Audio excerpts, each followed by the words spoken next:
आषाढ़ी एकादशी के अवसर पर मुख्यमंत्री देवेंद्र फडणवीस ने की विट्ठल रुक्मणी की महापूजा। विट्ठल बलिराजा को प्रसन्न और संतुष्ट रखे, राज्य के कष्ट दूर करे, सभी को सही मार्ग पर चलने की बुद्धि दें। विट्ठल के चरणों में मुख्यमंत्री की प्रार्थना। पांडुरंगा राज्य के कष्ट दूर करने की शक्ति दें, सही मार्ग पर चलने की बुद्धि दें और बलिराजा को प्रसन्न और संतुष्ट रहने का आशीर्वाद दें, ऐसा मुख्यमंत्री देवेंद्र फडणवीस ने कहा। आषाढ़ी शुद्ध एकादशी के अवसर पर मुख्यमंत्री फडणवीस ने अपनी धर्मपत्नी और पूज्य वरकारी श्री कैलाश दामू उगले, श्रीमती कल्पना कैलाश उगले के साथ श्री विट्ठल रुक्मणी की आधिकारिक महापूजा की। इसके बाद वे श्री विट्ठल रुक्मणी मंदिर समिति की ओर से मुख्यमंत्री के अभिनंदन समारोह में बोल रहे थे। इस अवसर पर पालक मंत्री जय कुमार गोरे, जल संपदा मंत्री गिरीश महाजन, श्रीमती अमृता फडणवीस, विधायक समाधान अवताड़े, विधायक सचिन कल्याण शेट्टी, विधायक बाबा साहब देशमुख, विधायक रणजीत सिंह मोहिते पाटिल, विधायक संजय सावकारी, विधायक देवेंद्र कोठे, विधायक अभिजीत पाटिल, विभागीय आयुक्त चंद्रकांत पलकुंडवार, जिला कलेक्टर कुमार आशीर्वाद, मंदिर समिति सह अध्यक्ष गहनी नाथ महाराज ओसेकर, मंदिर समिति के कार्यकारी अध्यक्ष राजेंद्र शेलके सहित समिति के सभी सदस्य और गणमान्य लोग उपस्थित थे। वरकारी वहां मौजूद डंडिया के साथ आए, लेकिन बड़ी संख्या में वरकारी पैदल आए। वरकारियों को अच्छी सुविधाएं प्रदान की गई। पालक मंत्री गोरे के नेतृत्व में प्रशासन ने वरकारों के लिए अच्छी व्यवस्था की। हमारी संस्कृति, ऐसा कहते हुए श्री फडणवीस ने अपनी शुभकामनाएं व्यक्त की और आदरणीय वरकारों को पांडुरंग का आशीर्वाद मिलता रहे। कहा मुख्यमंत्री फडणवीस ने ये भी कहा कि राज्य की प्रगति में आध्यात्मिक प्रगति महत्वपूर्ण है। इस अवसर पर पालक मंत्री और जिला प्रशासन ने वीआईपी दर्शन बंद करने का निर्णय लिया, जिसके कारण आम भक्तों के लिए विट्ठल दर्शन की अवधि 5 घंटे तक कम कर दी गई। प्रारंभ में ये प्रस्ताव भी विट्ठल रुक्मणी मंदिर के सह अध्यक्ष गैनी नाथ जी महाराज ओसेकर ने रखा था। सरकारी महापूजा के सम्मानित वरकारी जातेगांव तालुका नंदगांव जिला नासिक से कैलाश उगले, कल्पना उगले को महापूजा के बाद मुख्यमंत्री देवेंद्र फडणवीस और उनकी सुशिक्षित पत्नी अमृता फडणवीस ने विधिवत रूप से सम्मानित किया। मुख्यमंत्री देवेंद्र फडणवीस ने पैरों की स्वच्छता और सामाजिक मुद्दों पर जागरूकता फैलाने वाले दिंडियों को श्री विट्ठल निर्मल दिंडी पुरस्कार से सम्मानित किया। प्रथम स्थान श्री संत रोहिदास दिंडी नंबर 13 जगत गुरु संत श्री तुकाराम महाराज पलकी सोहाला को मिला। दूसरा स्थान श्री बाल कृष्ण बुवा वारकरी दिंडी नंबर 19 श्री संत ज्ञानेश्वर महाराज पालकी सोहला को मिला। तीसरा स्थान श्री गुरु बाला साहब अजरेकर दिंडी नंबर 23 श्री संत ज्ञानेश्वर महाराज पालकी सोहला को मिला। संत रोहिदास दिंडी तयार रखना है।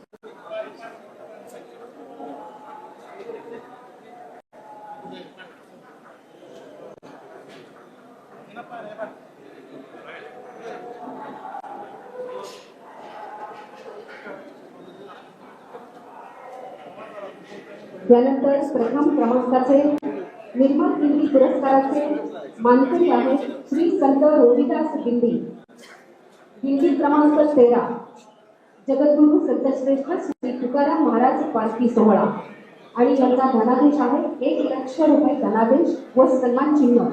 या पुरस्काराने यांना या ठिकाणी पुरस्कृत करण्यात येत आहे।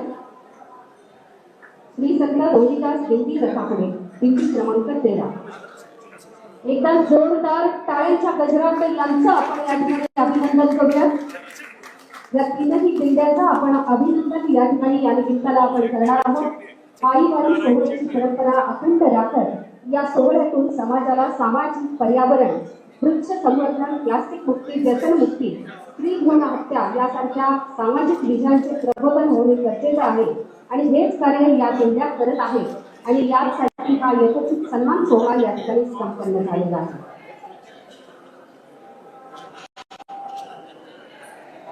धन्यवाद साहेब। यानंतर आपल्या महाराष्ट्र राज्याचे मुख्यमंत्री सन्माननीय नामदार देवेंद्रजी फडणवीस साहेब यांनी आपल्या सर्वांना मोलाचं मार्गदर्शन करावं अशी आपल्याला नम्र सूचना आहे।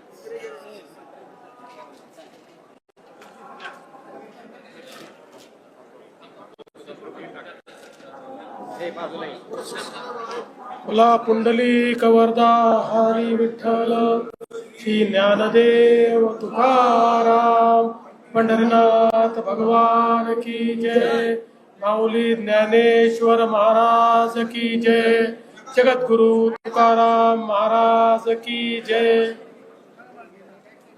हिंदवी स्वराज्याचे सरसंस्थापक छत्रपती शिवरायांना मानाचा मुजरा करतो। भारतीय राज्यघटनेचे शिल्पकार भारतरत्न डॉक्टर बाबासाहेब आंबेडकर यांना मानवंदना अर्पित करतो आणि ज्यांच्या आशीर्वादाने, ज्यांच्या कृपेने आपण सर्व लोक या आषाढीचा आनंद घेतो आहे, त्या पांडुरंगाच्या चरणी नतमस्तक होत त्यांचा आशीर्वाद घेतो। आज या पवित्र पर्वावर या ठिकाणी उपस्थित असलेले आपल्या मंदिर समितीचे अध्यक्ष श्री गैनीनाथ महाराज औसेकर, त्याचप्रमाणे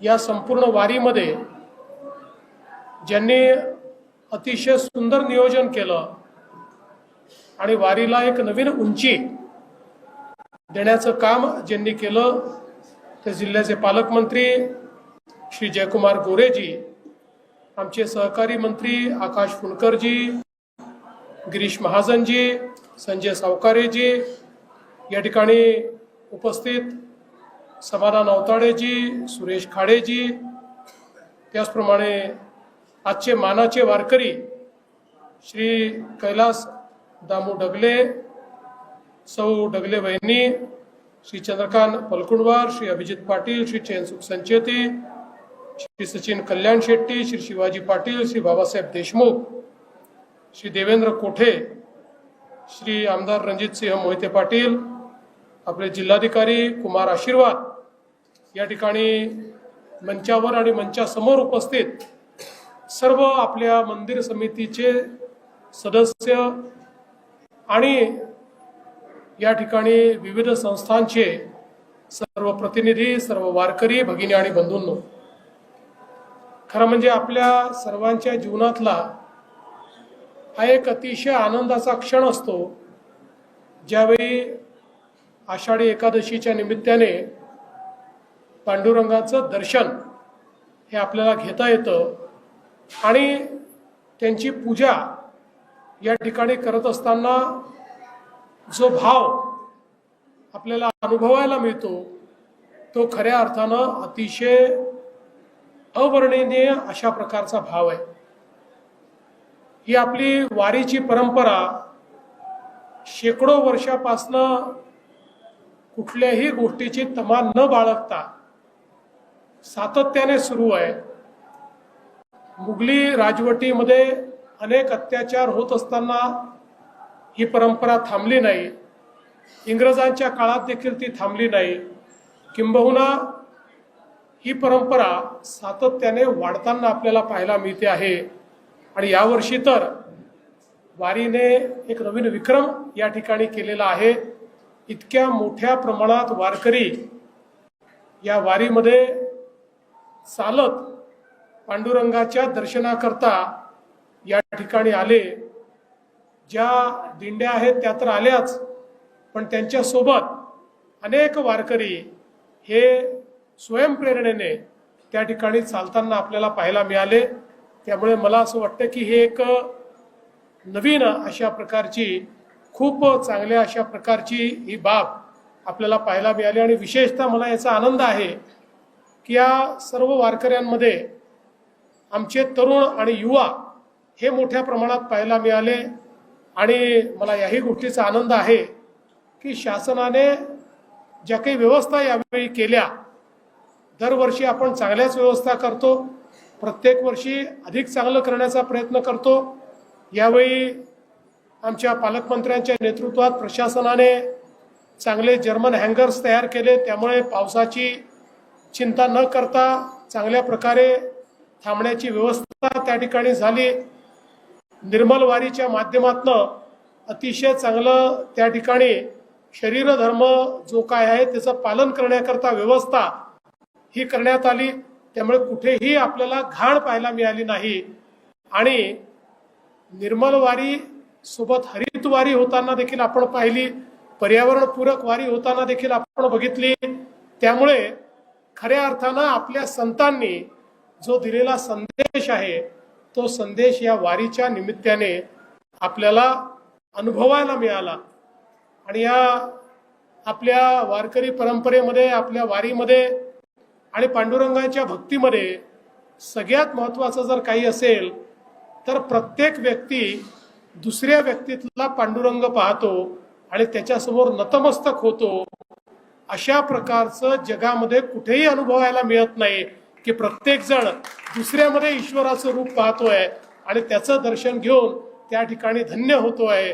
मला असं वाटतं ही जी परंपरा आहे की ज्या परंपरेने खऱ्या अर्थानं अतिशय अडचणीच्या काळामध्ये आपल्या भागवत धर्माची पताका या ठिकाणी उंच ठेवली आणि हा वैष्णवांचा जो मेळा आहे हा अशाच प्रकारे वाजत गाजत नाचत हरिनाम त्या ठिकाणी हरिपाठ करत खऱ्या अर्थानं जेव्हा निघतो त्यावेळी निश्चितपणे मला असं वाटतं की एक वेगळी असीम अशा प्रकारची ऊर्जा तयार होते आणि माझा महाराष्ट्र हा जो आज प्रगतीच्या दिशेने चाललेला आहे त्या प्रगतीमध्ये आध्यात्मिक प्रगती ही सर्वात महत्वाची आहे आणि त्या प्रगतीचं खरं म्हणजे जे पाईक आहे ती आमची वारी आहे, आमची ही संस्कृती आहे आणि म्हणून या सर्व वारकरी बंधूंचं मी मनापासून आभार मानतो।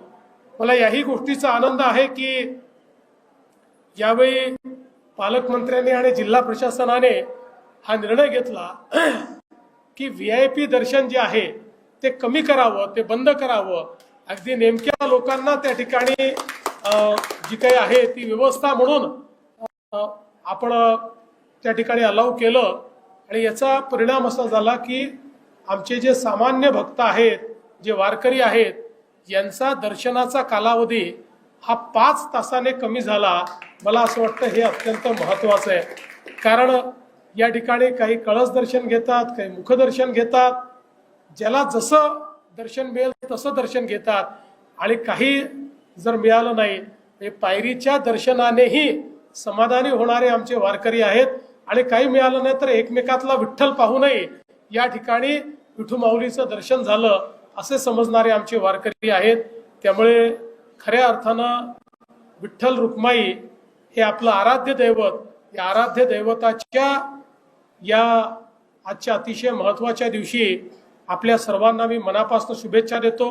आमचे मानाचे वारकरी जे आहेत त्यांनाही शुभेच्छा देतो आणि त्यांना पांडुरंगाचा आशीर्वाद मिळाला त्यामुळे आज खऱ्या अर्थानं हा अग्रपूजेचा मान त्यांना मिळाला। असाच पांडुरंगाचा आशीर्वाद त्यांना मिळत राहो आणि त्यांची भक्ती फुलत राहो अशा प्रकारची पांडुरंगाच्या चरणी प्रार्थना करतो। आणि खऱ्या अर्थानं पांडुरंग आपल्या सर्वांना आपल्या मनातलं ओळखणार आहे, त्याच्यामुळे त्याच्यापुढे तसं काही मागावंच लागत नाही। पण तरी देखील पांडुरंगांना एकच मागणं आहे की आपल्या महाराष्ट्रापुढची सर्व संकट दूर करण्याची शक्ती ही पांडुरंगाने आपल्याला द्यावी, आपल्याला सगळ्यांना सतमार्गाने चालण्याची या ठिकाणी सुबुद्धी ही पांडुरंगाने द्यावी आणि विशेषतः आपल्या बळीराजाला सुखी समाधानी करण्याकरता या ठिकाणी पांडुरंगाने आशीर्वाद द्यावा अशा प्रकारची पांडुरंगाच्या चरणी मी प्रार्थना करतो। आमच्या मंदिर समितीचं, इथल्या सर्व कर्मचाऱ्यांचं, पुजाऱ्यांचं, वेगवेगळे जी काही इथली कामं आहेत ती सांभाळणारे जे सगळे लोक आहेत अशा सगळ्यांचं मनापासून मी अभिनंदन करतो आणि माझं बोलणं संपवतो। धन्यवाद। जय हिंद, जय महाराष्ट्र, रामकृष्ण हरी। देवेंद्र साहब आगे बढ़ो।